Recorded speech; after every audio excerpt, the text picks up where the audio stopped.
জন্ম আমার নবীর যুগে হলে কেমন হতো।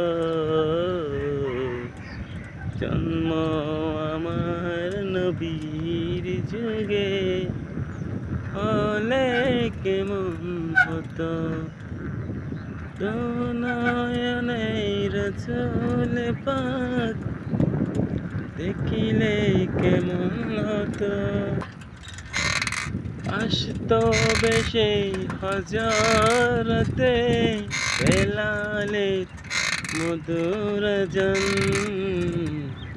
জন্ম আমার নবীর যুগে হলে কেমন হতো।